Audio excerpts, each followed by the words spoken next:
২রা জানুয়ারি ২০২৪ মঙ্গলবার বেলা ৩টার সময় বাঁকুড়া খ্রিস্টান কলেজ গ্রাউন্ডে ৩৯তম বাঁকুড়া জেলা বইমেলার শুভ উদ্বোধন হয়।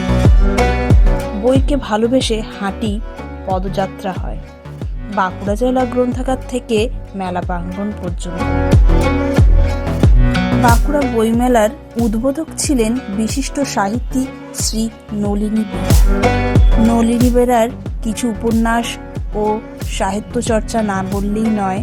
কুসুমতলা, মাটির মৃদঙ্গ, দুই ভুবন, অপৌরুষেয়, শবর চরিত, এপার গঙ্গা ওপার গঙ্গা, সুবর্ণ রেণু, সুবর্ণ রেখার তার অন্যতম সৃষ্টি। সুবর্ণ রেণু, সুবর্ণ রেখার জন্য তিনি আনন্দ পুরস্কারও পেয়েছিলেন। তারই হাত ধরে ৩৯তম বাঁকুড়া জেলা বইমেলা আজ উদ্বোধন হয়েছে। সম্প্রতি নানা বই পড়ার অভ্যাস কমে গেল বইমেলা যেন বই পড়ার অভ্যাস করে তুলতে অনেকখানি সাহায্য করে।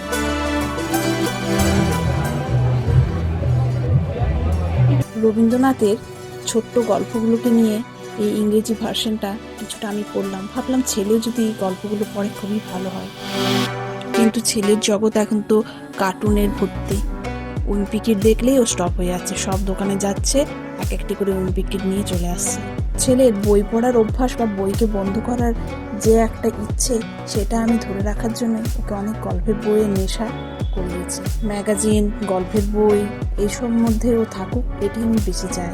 হ্যাঁ, কার্টুনের জগৎ তো রয়েছে, কম্পিউটার যখন খুশি খুললেই তো দেখা যাবে অনেক কার্টুনের জগৎ, কিন্তু বই পড়ার অভ্যাসটা অন্য এক আনন্দের মাত্রা এনে দেয়। শুধু বই নয়, এখানে অনেক খাবারের স্টলও বসেছে ছোট ছোট।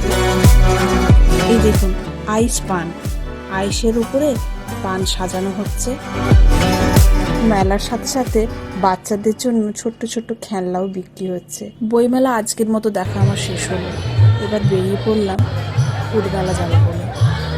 যেতেই দেখছি রাস্তার দুধারে ছোট্ট ছোট্ট করে মেলাও বসে গেছে, তাদের নিজের হরেক মালের মতো জিনিসও বিক্রি করছে। এরপরে চলে এলাম ফুটমেলা। ফুটমেলা ঢুকতেই দেখুন কি ভিড়, কি ভিড়! তো বাবারে, শুধু মানুষের মাথায় দেখা যাচ্ছে। বাহারে আহারে খাদ্য মেলা। হট লেবানিজ স্টোরে চলে এলাম। এখানে অনেক রকমের আইটেম রয়েছে, চারপাশে অনেক রকম খাবারের মেলা বসেছে। মোমো, বিরিয়ানি, তন্দুরি, আরও অনেক কিছু। আইসক্রিম, পিঠে তো রয়েছে। আর এখানে দেখুন ম্যাজিক টুইস্ট তুর্কিশ আইসক্রিমও বসেছে। কয়লার উপর তন্দুর শেখা হচ্ছে।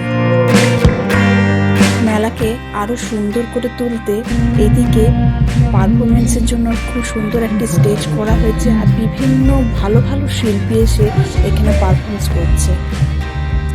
এরপরে চলে এলাম কৃষ্ণনগরের বিখ্যাত সরভাজা সরপুরিয়া কিনতে। বাড়ির জন্য কিছু মিষ্টি নিয়ে যাব, সেজন্যই এখানে সরভাজা সরপুরিয়া কিনে নিলাম। কেজির দরে পাওয়া যাচ্ছিল এই সরভাজা সরপুরিয়া। আগের দিন ব্লগটা শেষ করা হয়নি, এত টায়ার্ডও হয়ে গিয়েছিলাম। তার জন্য আজকে সকালবেলায়, অর্থাৎ রবিবার দিন সকালে ছেলের ব্যাডমিন্টন ক্লাস, সেখানে পৌঁছে এই সুন্দর দৃশ্যটার কাছে আপনাদের সাথে দু এক কথা বলে আমি ব্লগটি শেষ করছি। সকালে শীতের আমেজকে দেখতে সকলেরই ভালো লাগে। যতই লেপ মুড়ি দিয়ে ঠান্ডাতে থাকি না কেন, তবুও শীতকালেই পিকনিক করতে বেশি মজা। তাই এই শীতকে দেখার জন্য এত সুন্দর রূপ হয়তো আপনাদের আমি কোথাও দেখাতে পারবো না। পাখিদেরও এই সমাগম এই দৃশ্যটাকে আরো অপূর্ব করে তুলেছে। চলুন, আজকের ব্লগ আমি এখানে শেষ করছি। আপনাদের যদি ভালো লাগে তাহলে আমার পাশে থাকুন, আর লাইক সাবস্ক্রাইব করে এই চ্যানেলটিকে আরো বড় করতে সাহায্য করুন। ধন্যবাদ।